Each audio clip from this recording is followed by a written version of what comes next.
Now, from the Signature Bank Studios, this is Chicago's Morning Answer with Dan Proft and Amy Jacobson.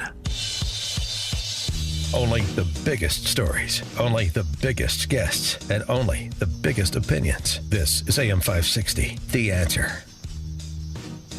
Top of the morning, Dan and Amy. We're talking about, before the break, talking about Bethany Hamilton, the female professional surfer.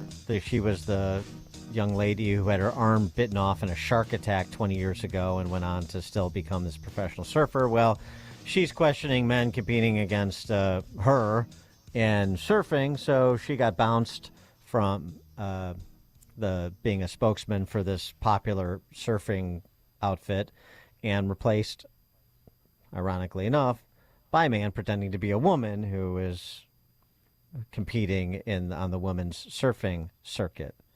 This is the sort of stuff, I guess, that Joe Rogan was talking about recently when he, and I mean, just as an aside, I don't know how anybody who describes himself as Joe Rogan is like so popular or a go-to guy for self-respecting conservatives, but that's a conversation for another time.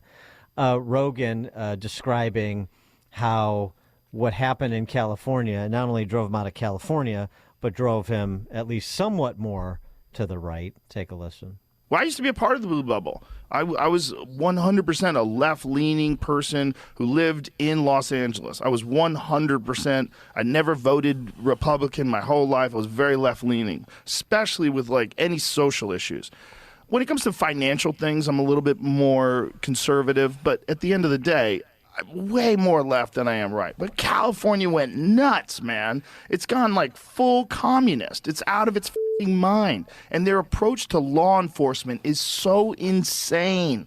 It's so insane. The no cash bail, the letting people out for committing violent crimes, the not stopping people for stealing up to whatever money it is. What is it, $900 now? I think they raised it. I think they made it a little higher. San Francisco is non-existent. Most of San Francisco is emptied out of like big chain stores and big department stores. I wouldn't even do stand-up there anymore. It's crazy. They ruined it. They ruined the city. Yeah, I mean, yeah. you can bring it back. The structure's still there. But you'd have to have some hardcore Rudy Giuliani type motherfucker to come in there and knock heads. Wow. And nobody wants that. Nobody wants that. They're peace, love, and granola and wear a mask. Yeah, and rearrange your body parts, which is something else Joe Rogan has railed against, to his credit, I will say.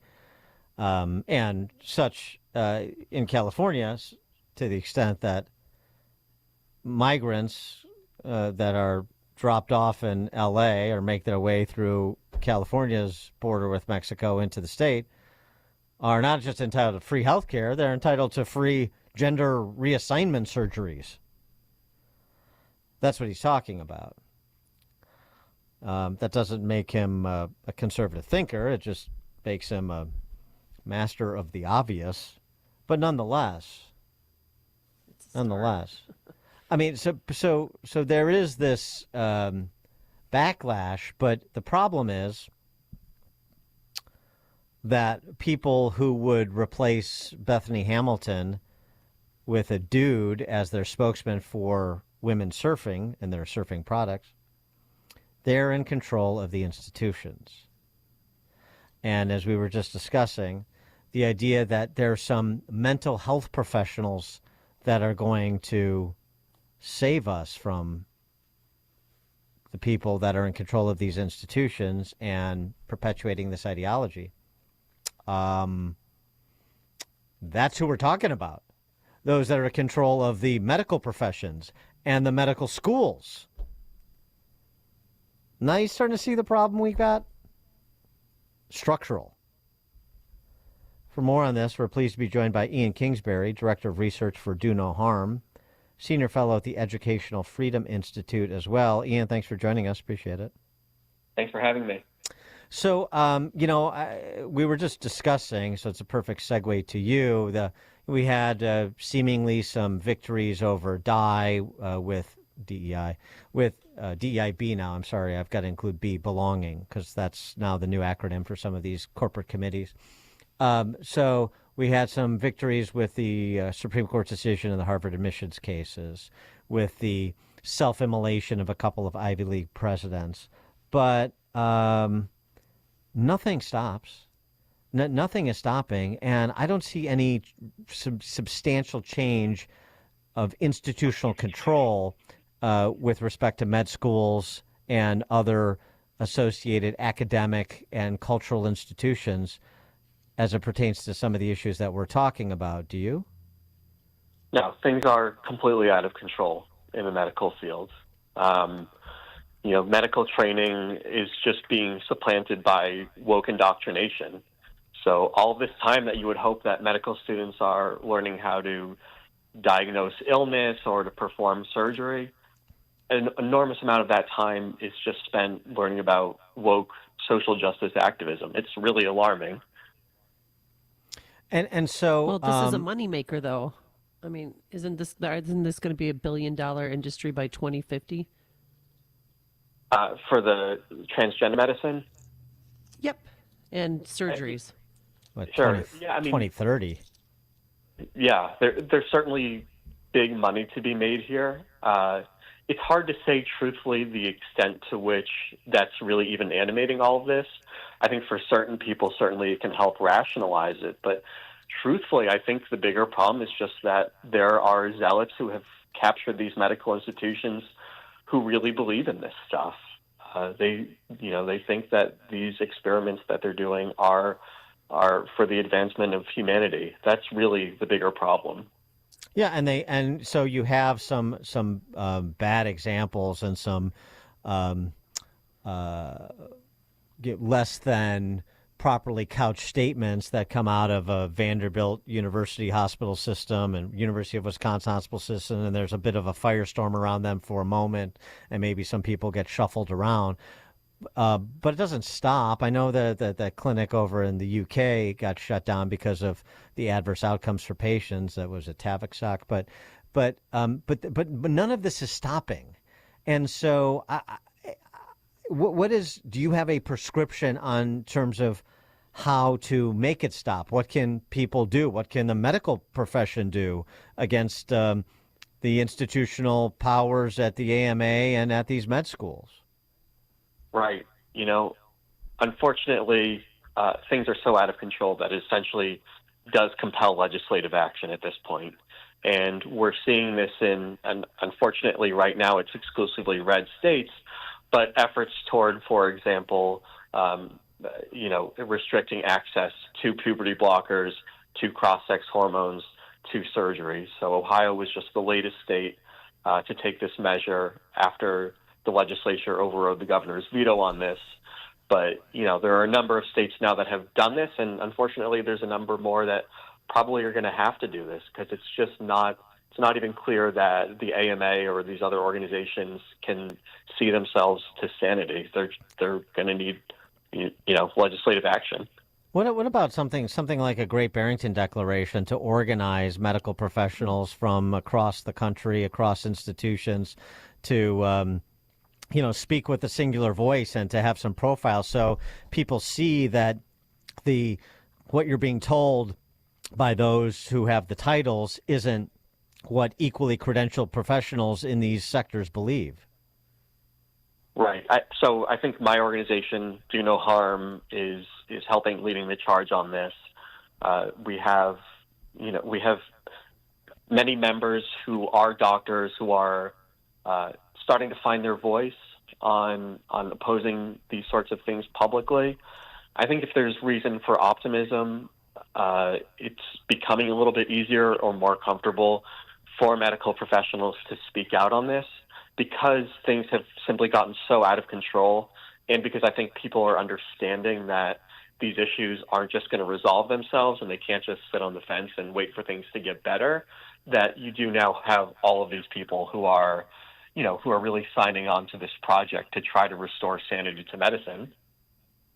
Are you starting to see yet that can be quantified a decline in the quality of the doctors. Let's just speak to doctors specifically. It's one thing to be, to focus on plastic surgery or even worse, gender reassignment or abortion.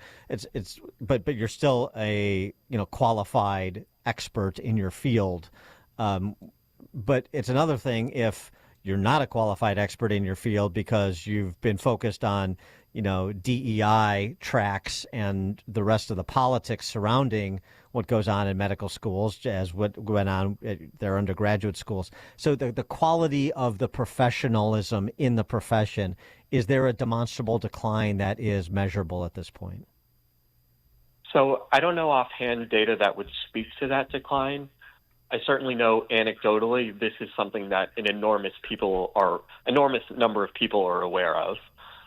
We hear from members of our organization, other members of the public, that they're nervous about seeing a doctor who's under the age of 40 or under the age of 50 because they understand that the quality of the medical training that they received is very different than what they would have received a generation ago. It's just so much about this social activism. I spoke a couple weeks ago with a medical student at the UCLA School of Medicine, which is one of the absolute worst offenders in all of this. There was an article actually in the Wall Street Journal a couple weeks ago about how they were segregating their medical students by race for certain activities. Yeah, crazy place. And unsurprisingly, according to the student, you have large numbers of students who are failing basic assessments as part of their training within the medical school because they're not learning medicine, they're learning just crazy woke nonsense.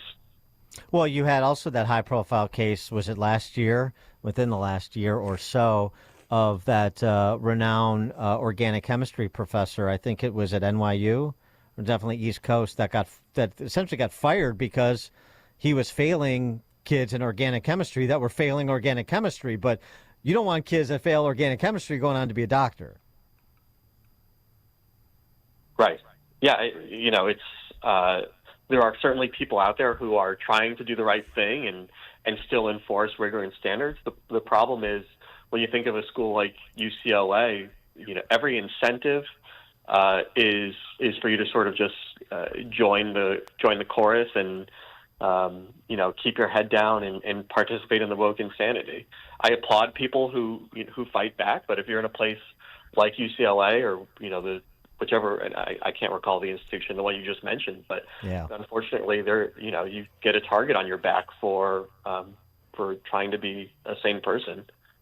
What about the breakdown in trust that's not DEI related, but I mean it's sort of the same dynamic, the groupthink that you're talking about, the sharing of a brain, the madness of it all because of politics, and I'm talking about the trust relationship that was broken during COVID, and now more information is coming out. Representative Tom Massey from Kentucky posted this missive from Anthem Health Insurance about the incentives that doctors had to get all their patients vaccinated, regardless of their viewpoints, regardless of whether or not they thought maybe kids don't need to be vaccinated, but older people with comorbidities did. None of that mattered. It was a straight schedule of you get this percentage of our clients vaccinated, and you get this much bonus.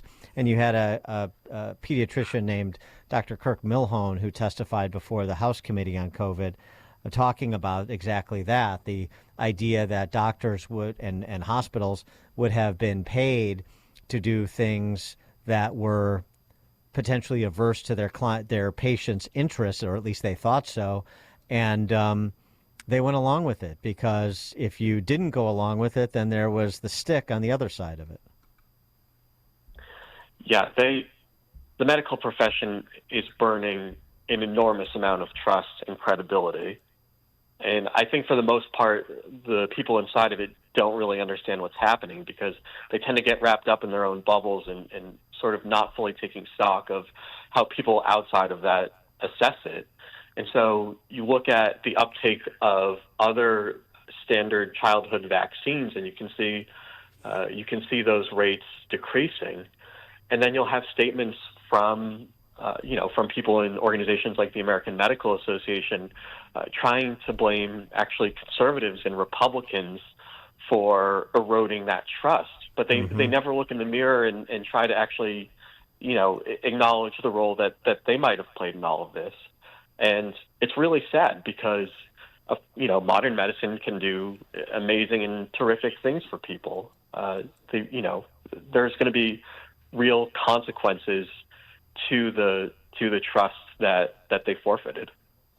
He is Ian Kingsbury, Director of Research for Do No Harm, Senior Fellow at the Educational Freedom Institute as well. Ian, thanks for joining us. Appreciate it.